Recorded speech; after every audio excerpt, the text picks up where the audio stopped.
En esta clase vamos a abordar la fase preanalítica en hemostasia e introducir algunos conceptos del aseguramiento de la calidad. Originalmente, el término control de calidad estaba limitado a la fase analítica, ya que se pensaba que era la única fuente de error. Hoy sabemos que los errores se pueden presentar en cualquiera de las etapas, desde la preparación del paciente y la toma de muestra hasta que tenemos el resultado final. Es por eso que se utiliza en realidad el término aseguramiento de la calidad, donde involucra a todos estos procesos. En hemostasia, la fase preanalítica es crucial para llegar a un buen resultado y se estima que más del 75% de los errores ocurren en esta etapa. ¿Cómo podemos hacer en nuestro laboratorio para controlar la fase preanalítica? En realidad, ¿qué objetivos deberían tener nuestras normas en el laboratorio para controlar esta fase? En primer lugar, la correcta identificación del paciente, del solicitante y de la prueba solicitada. Se sabe que alrededor del 8% de los errores ocurren en la identificación del paciente. Esto ha ido mejorando desde que se utilizan programas de gestión en el laboratorio y el uso de los códigos de barra que entonces adjudican a cada paciente un código único. En segundo lugar, reducir la variabilidad intraindividual de los parámetros a medir. La variabilidad intraindividual no la podemos eliminar totalmente, pero la debemos minimizar. En realidad deberíamos conocer entonces de nuestro paciente, en el caso de una mujer, si está embarazada, si es una puérpera, controlar hay ciertos parámetros que tienen ciclo circadiano, saber qué medicación está tomando, para poder reducir de ese modo la variabilidad intraindividual. Evitar el deterioro de la muestra mediante los procesos de obtención, manipulación, transporte y conservación. Esto involucra desde la selección de los tubos adecuados, el anticoagulante que vamos a utilizar, de evitar el retraso en la resolución, digamos, de la muestra, evitar las demoras en el transporte, el cambio de pH, las temperaturas extremas que pueden llegar a modificar nuestra muestra. Los factores que pueden afectar esta etapa los podemos clasificar en factores fisiológicos o en factores que influyen en la toma de muestra.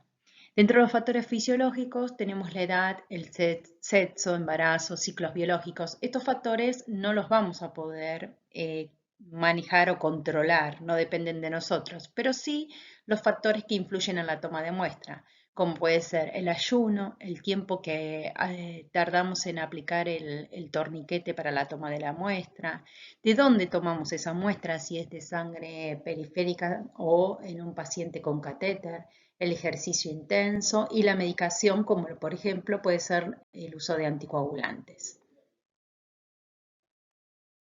Es de buena práctica conocer la historia clínica del paciente que estamos estudiando. Para eso, en el laboratorio podemos tener una ficha en donde podemos constatar algunos antecedentes. Esto no siempre es fácil de obtener porque nosotros a veces no somos quienes tomamos la muestra o entrevistamos al paciente, pero sería importante en el caso de que tengamos que derivar una muestra o recibir una muestra desde otro laboratorio, tener estos datos. Por ejemplo, historia de sangrado, si tuvo epistasis, hematomas, si tuvo trombosis, si esa trombosis fue arterial o venosa.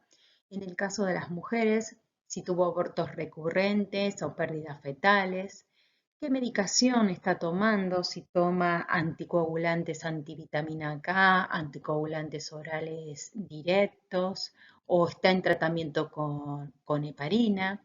¿Y qué antecedentes familiares tiene de sangrado o trombosis? Todo esto nos va a permitir realizar una posanalítica adecuada y de ese modo evitamos tener que recitar al paciente, repetir innecesariamente y también poder aconsejar al médico tratante en qué pruebas de laboratorio realizar para complementar el diagnóstico. En cuanto a qué materiales utilizamos para la extracción, utilizamos generalmente aguja calibre 21G para adultos y en niños 23G. La punción debe ser limpia, una punción franca, sin estasis, evitando la entrada de aire y la formación de espuma. Hay que evitar estar buscando la vena porque eso lesiona con la aguja el endotelio y eso va a producir la liberación de factor tisular, el cual me va a activar la cascada de coagulación.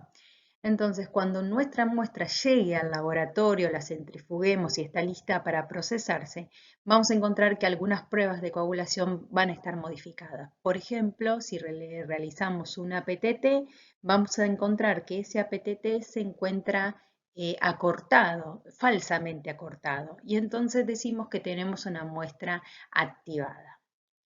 La velocidad de llenado de la jeringa debe ser semejante a la del flujo sanguíneo, o sea, tiene que ser lento y continuo y evitar también la formación de espuma. Una vez que llenamos los tubos, tenemos que invertirlos para homogeneizar, pero sin agitar para evitar la formación de espuma. En cuanto al uso del torniquete o el lazo, se usa simplemente para ubicar la vena. Una vez que punzamos, ese torniquete se debe liberar porque no se debe aplicar por un periodo mayor a 1 minuto, porque se ha demostrado que, como vimos, eso produce estasis venosa y va a resultar en pruebas de APTT falsamente acortadas por activación de la muestra. No es necesario un ayuno estricto para los estudios de coagulación, pero en lo posible evitar la ingesta de alimentos grasos 4 horas antes de la extracción. En el caso de lactantes, se puede reducir este tiempo en 2 horas, en 2 a 3 horas, o tomar la muestra justo antes del siguiente periodo de lactancia. Sí es importante para el sistema fibrinolítico. Cuando vamos a estudiar este sistema, hay ciertos alimentos que debemos evitar. Por ejemplo, los carbohidratos aumentan un inhibidor de la fibrinolisis, que es el PAI-1. Por lo tanto, me va a generar un estado de hipofibrinolisis. En cambio, la ingesta de cafeína o el fumar aumenta el activador de la fibrinolisis, aumenta el TPA. Por lo tanto, estos alimentos hay que evitarlos cuando vamos a estudiar el sistema fibrinolítico. Y se debe realizar principalmente durante las primeras horas de la mañana. Generalmente los estudios se realizan entre las 8 y 10 de la mañana porque además estos parámetros como el PAI o el TPA tienen ritmo circadiano. El PAI tiene un pico principalmente en las primeras horas de la mañana, mientras que el TPA aumenta por la tarde. Es necesario también evitar el estrés físico o mental en nuestro paciente a estudiar. Se ha visto que el ejercicio físico o el estrés produce liberación desde el endotelio de factor 8 y factor de von Willebrand. Esto va a llevar a un acortamiento de la PTT. Esto es importante en aquellos pacientes en que querramos estudiar o sospechemos que, por ejemplo, tienen una enfermedad de von Willebrand, es decir, pueden tener una deficiencia leve, por ejemplo, de factor de von Willebrand o de factor 8, y si ese paciente viene al laboratorio habiendo hecho ejercicio físico previamente, va a producir esa liberación de factor 8 y von Willebrand y eso va a generar un falso diagnóstico ya que va a solapar la deficiencia leve de factores que pueda tener este paciente. Entonces es importante en el momento de la toma de muestra generar o hacer un reposo. Se le pide al paciente, en el caso del von Willebrand o el estudio de fibrinolisis, que se acueste en una camilla 10 minutos o que se quede sentado para que se estabilicen los valores. En este cuadro se observa cómo varían los parámetros, por ejemplo, la prueba de APTT, el factor 8 coagulante y el antígeno del factor de von Willebrand con el ejercicio físico. Fíjense cómo antes de correr este paciente tenía 40 segundos de APTT, cuando realiza un precalentamiento cómo se acorta a 35 y luego de correr se acorta a 30. Lo mismo ocurre con la liberación del factor 8.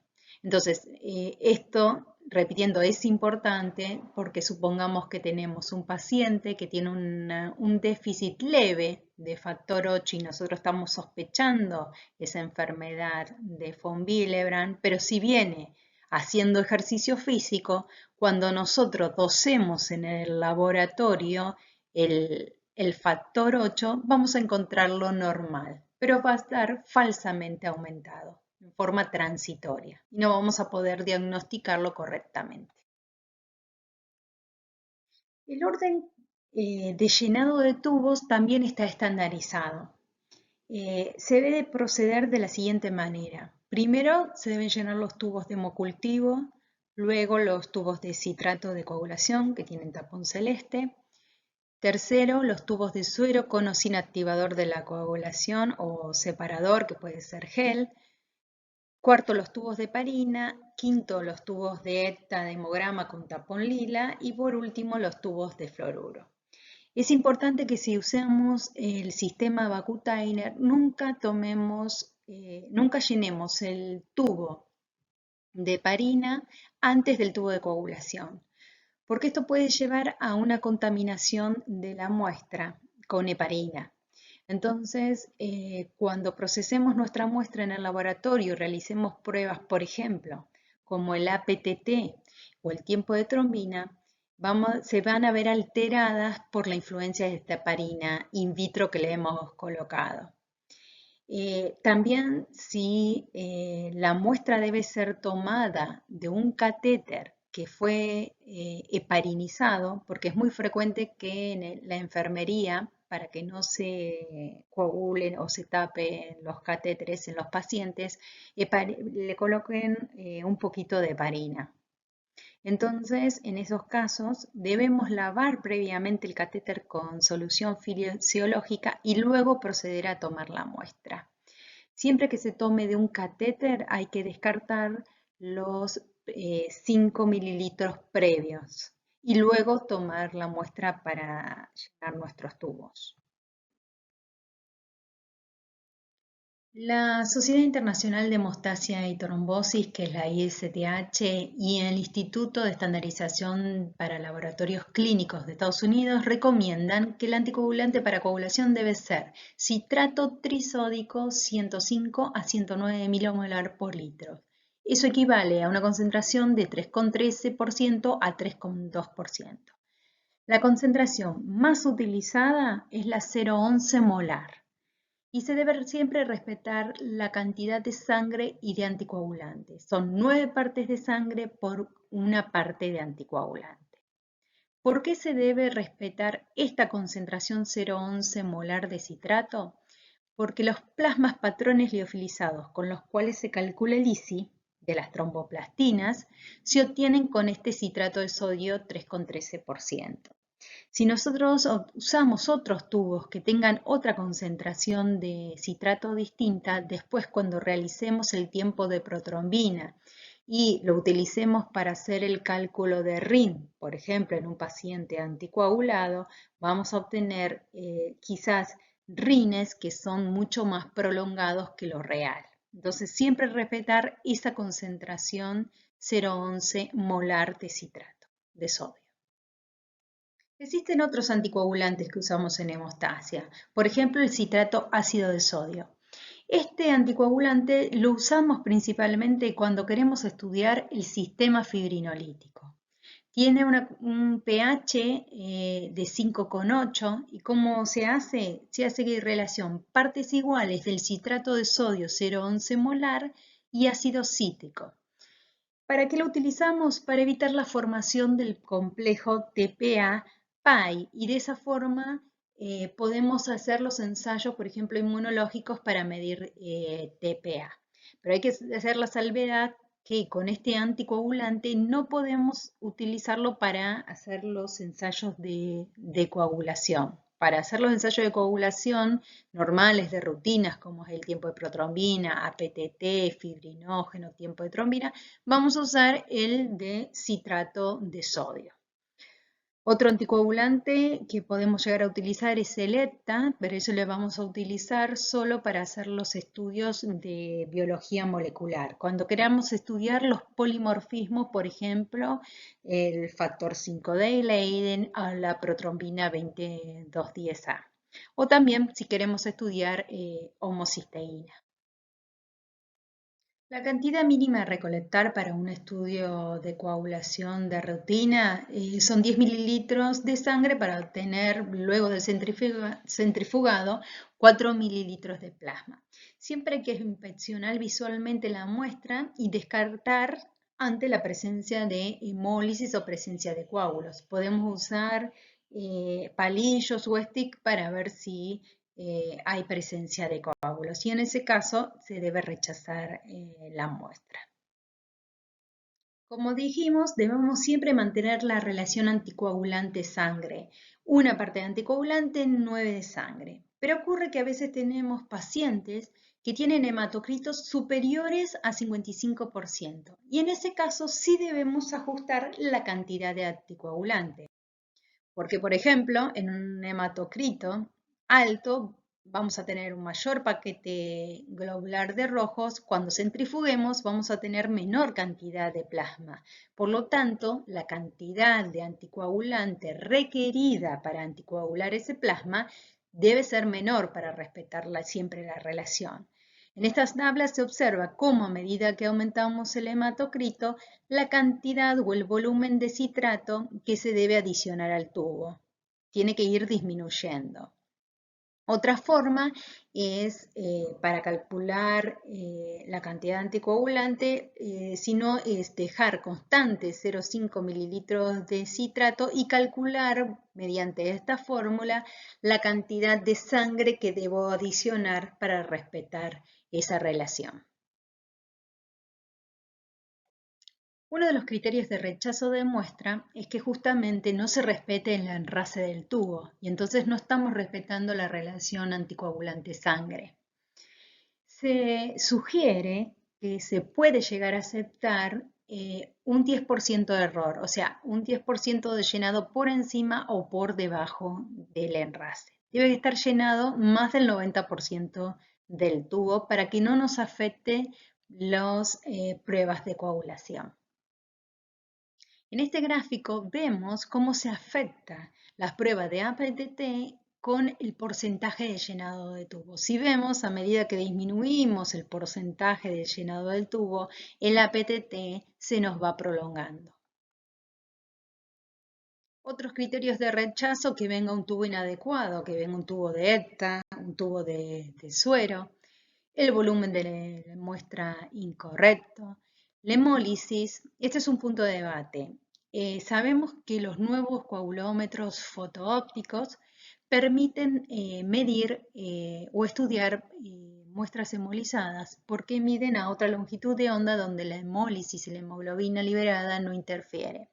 Antiguamente, los otros coagulómetros fotoópticos, cuando teníamos muestras hemolizadas o hiperlipémicas, era imposible procesar una muestra.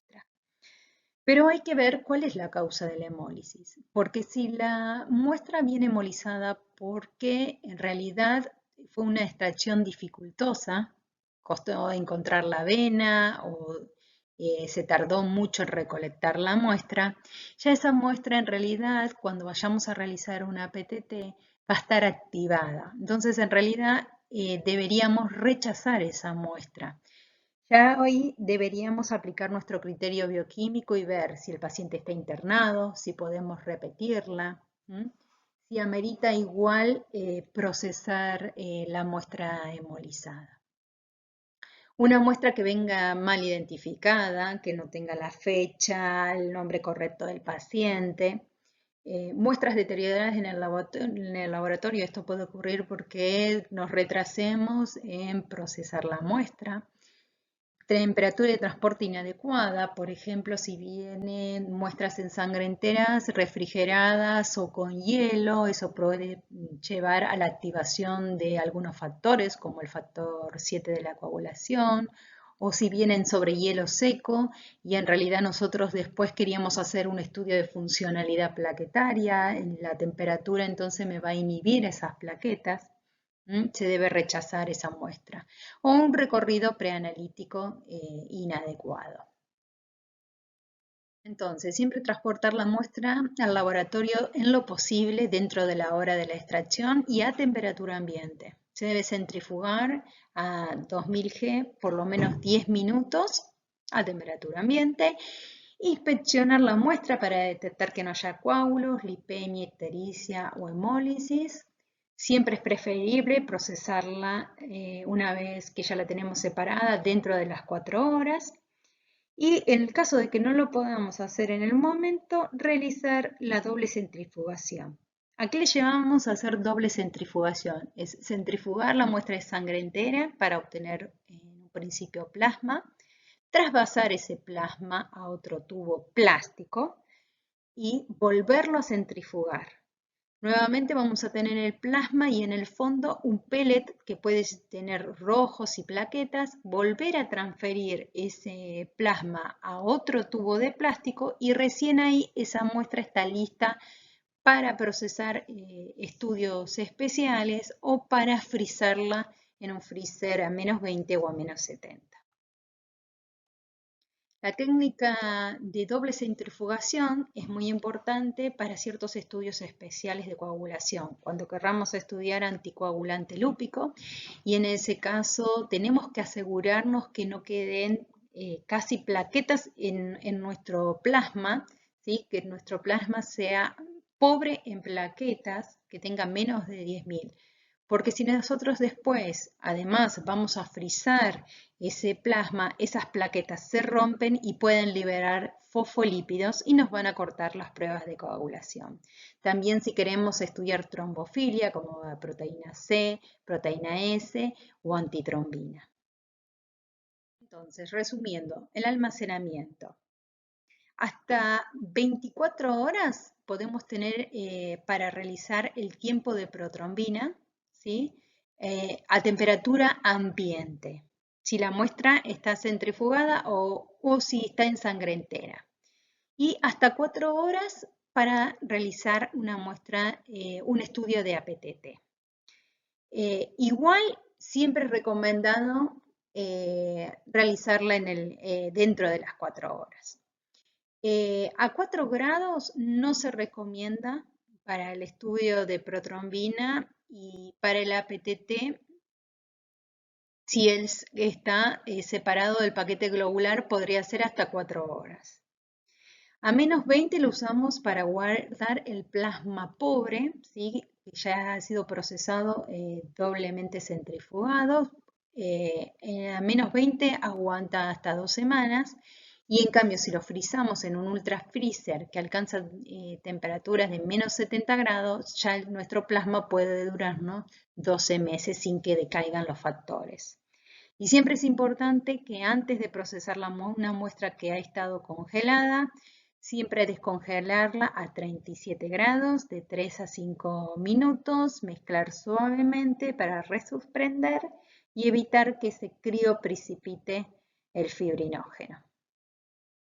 Y en el caso que tengamos que transportar, por ejemplo, la muestra hacia otro laboratorio, querramos derivar a una muestra, recordar, nunca transportar sobre hielo, siempre es preferible a temperatura ambiente, y recordar que la refrigeración de la sangre entera tratada puede producir activación de las plaquetas, activación del factor 7, y pérdida también del factor 8 y el Fonville, y que esta pérdida es tiempo dependiente, así que más tiempo tardemos en procesar la muestra, va decayendo el factor 8 y el antígeno de Fonville. En el caso de que querramos estudiar función plaquetaria, En este caso no vamos a usar plasma pobre en plaquetas, sino plasma rico en plaquetas. Para eso realizamos una centrifugación a 900 RPM por 5 minutos, o sea, a baja velocidad, de modo tener un plasma con un recuento de plaquetas que esté alrededor de 300.000 por milímetro cúbico. Trasvasamos el plasma a un tubo de plástico, siempre con pipeta plástica, y lo conservamos a temperatura ambiente. Y tenemos que procesar para estudio de función plaquetaria antes de las 4 horas, porque si no, las plaquetas comienzan a deteriorarse y a degranular o liberar su contenido. Y cuando la vayamos a ensayar en los estudios de funcionalidad plaquetaria, van a estar alterados o disminuidos. Y por último, recordar siempre que una tecnología de laboratorio altamente controlada y sofisticada no es efectiva si no se controlan las variables en la etapa preanalítica. De nada sirve que nos compremos el mejor equipo automatizado, los mejores reactivos, si después no controlamos la etapa preanalítica.